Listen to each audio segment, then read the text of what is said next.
اعوذ باللہ من الشیطان الرجیم بسم اللہ الرحمن الرحیم السلام علیکم ورحمۃ اللہ وبرکاتہ۔ مومنین کرام، آج کل ہماری یونیورسٹی کے حالات سے تو آپ آگاہ ہیں۔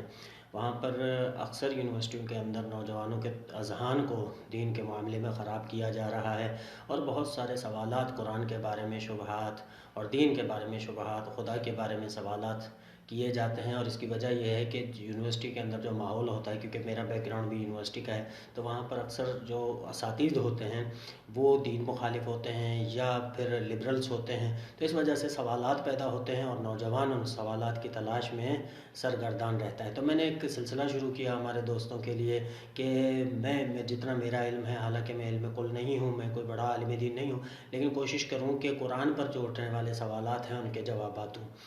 سب سے پہلا جو کویسچن جو میرے ذہن میں بھی آیا تھا یونیورسٹی کے دور میں، اور میں نے جس کے بارے میں بہت سوچا، اور میں علماء کی خدمت میں حاضر ہوا، لیکن انفارچونیٹلی وہ علماء نہیں تھے، وہ خیبر خندق والے خطیب تھے، اس لیے انہوں نے مجھے کوئی کالے کنندہ جواب نہیں دیا۔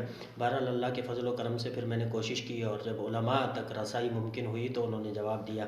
حضرت ابراہیم علیہ السلام کے بارے میں کہا جاتا ہے، پہلے تو وہ سوال بڑے اچھے طریقے سے ہمارے دوست جو ہیں وہ اعتراض جو وارد کرتے ہیں وہ بڑا آرگنائز ہوتا ہے، بڑے اچھے طریقے سے سوال کرتے ہیں۔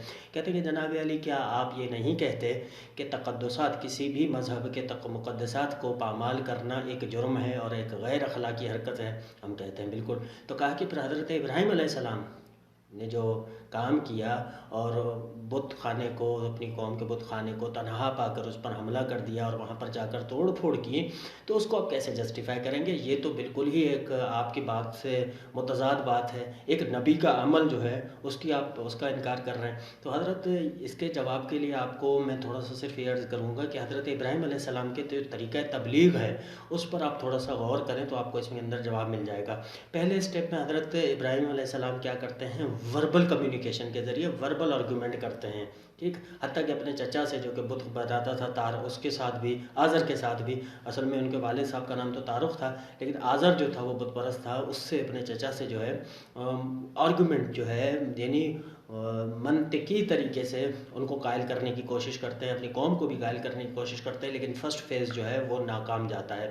اس کے بعد حضرت آتے ہیں پریکٹیکل آرگومنٹس کی طرف، ٹھیک، حضرت ابراہیم علیہ السلام پریکٹیکل آرگومنٹس کی طرف آتے ہیں، اور یہ ریالٹی ہے کہ آپ کا جو وربل آرگومنٹ ہوتا ہے اس سے زیادہ آپ کا جو پریکٹیکل، جو عملی طور پر آپ ایک دلیل دیتے ہیں، وہ زیادہ طاقتور ہوتی ہے۔ حضرت کیا کرتے ہیں؟ حضرت ابراہیم علیہ السلام آتے ہیں اور سورج کی پوجا کرنا شروع کرتے ہیں، کہتے ہیں دیکھو سورج تو ڈھل گیا۔ ان کی توجہ مبذول کروانا چاہتے ہیں کہ یہ جو سورج ہے جو رات کو ڈھل جاتا ہے، اومنی پریزنٹ نہیں ہے، یہ آپ کا خدا کیسے ہو سکتا ہے؟ یہ ان کو میسیج دینا چاہتے تھے، اور بھی بہت سارے انہوں نے کام کیے پریکٹیکل آرگومنٹس۔ تھرڈ فیز کے اندر اسی پریکٹیکل آرگومنٹ کا یہ حصہ ہے کہ حضرت نے یہ کام کیا کہ ان کے بتوں کو توڑ کر، یہ مطلب بے مقصد کام نہیں تھا، بس کام نہیں تھا، فضول کام نہیں تھا، انہوں نے جو یہ کام کیا اس کے اندر بھی ایک تبلیغ کا ایلیمنٹ شامل تھا، لیکن پہلے انہوں نے جو مقدمات تھے وہ سارے پورے کر لیے، ٹھیک۔ اب اس کے بعد کوئرسو جو ہے، جارحانہ پالیسی انہوں نے اختیار کی، لیکن وہ بھی ہم جسٹیفائی کریں گے۔ ایسا نہیں ہے کہ انہوں نے جو ہے یہ معاذ اللہ ثم معاذ اللہ ایک بزدلانہ کام کیا، نہیں، ہرگز نہیں، وہ اللہ کے نبی تھے۔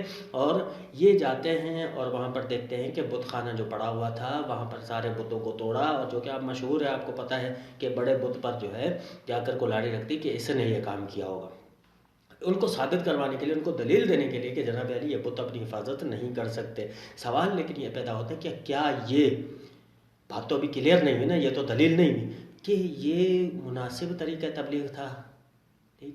ہم کہتے ہیں جناب علی اگر حضرت ابراہیم علیہ السلام بزدلانہ کام کرتے اور اس کے بارے میں مقدمات فراہم نہ کرتے تو پھر یہ کہہ سکتے تھے بزدلانہ کام تھا، لیکن یہاں پر بہت بڑا ٹرننگ پوائنٹ جو جاتا ہے نہ صرف حضرت ابراہیم علیہ السلام کے فیور میں جاتا ہے، بلکہ حضرت ابراہیم علیہ السلام کی موریلٹی ثابت کرتا ہے، ان اعلیٰ اخلاق ان کا ثابت کرتا ہے، وہ ہے قرآن کی آیت نمبر 57، ٹھیک۔ حضرت ابراہیم علیہ السلام ان کو پہلے ہی بتا دیتے ہیں کہ دیکھو ہماری دشمنی چل رہی ہے، تم کبھی ہم پہ اٹیک کرتے ہو، کبھی میں تمہارے اوپر اٹیک کرتا ہوں، ہماری جنگ چل رہی ہے، تم اپنے بت خانے کا خیال رکھنا۔ سورہ انبیاء کی آیت نمبر 57 میں اللہ تبارک و تعالیٰ نے فرمایا حضرت ابراہیم کی زبان سے، حضرت ابراہیم نے فرمایا کہ وَتَاللَّهِ لَأَكِيدَنَّ أَصْنَامَكُمْ أَن تُوَلُّوا مُدْبِرِينَ، سن لو میری قوم، میں تمہارے بت خانے کی اور تمہارے بتوں کی خبر لوں گا جس دن تم چلے گئے، ٹھیک، جس دن جاؤ گے تو میں چلا. تو یہ ایک ان اسٹیٹ آف وار کے اندر ایک آپ کا اپوننٹ ہے، وہ آپ کو بتا رہا ہے کہ سر میرے پلانس کیا ہیں. یہ تو بہت اعلیٰ اخلاق ہے اس کا. آپ کو بتا رہا ہے کہ میں آپ کے تاللہ قسم کھاتا ہے خدا کی، لَأَكِيدَنَّ أَصْنَامَكُمْ، میں تمہارے بتوں کی خبر لوں گا جس دن تم نہیں ہوگے وہاں پر بت خانے کے اندر. جب بت خانے کو دیکھوں گا خالی پڑا ہوا تو تمہارے بتوں کی میں ایک دن خبر لوں گا. تو سر آپ کو چیلنج کر رہا ہے، آپ کو انفارم کر رہا ہے کہ بندہ اپوننٹ، اس کو تو پازیٹیو پوائنٹ ہونا چاہیے. کون سی آج کل آرمی ہے جو کہ پلانس اپنے جا کر مخالف کو بتاتی ہے، اپوننٹ پارٹی کو بتاتی ہے؟ تو حضرت ابراہیم علیہ السلام بتا رہے ہیں کہ میں تمہارے بتوں کو ایک دن ان کی خبر لوں گا. سینہ چوڑا کر کے، سینہ تان کے حضرت ابراہیم علیہ السلام ان کو چیلنج کر رہے ہیں. اور آپ کو پتہ بھی ہے کہ جنگ بھی چل رہی ہے، مخالفت بھی ہو رہی ہے. ابراہیم علیہ السلام اور اس کے جو دوست ہیں وہ ہمارے مخالف ہیں. اس کے بعد بھی آپ اپنے بت خانے کو بغیر کسی حفاظت کے چھوڑ کر چلے جاتے ہیں، وہاں پر کسی کو معمور نہیں رکھتے، بت خانے کو تنہا چھوڑ کر چلے جاتے ہیں. تو حضرت ابراہیم علیہ السلام کا تو کوئی قصور نہیں ہے نا وہاں پر.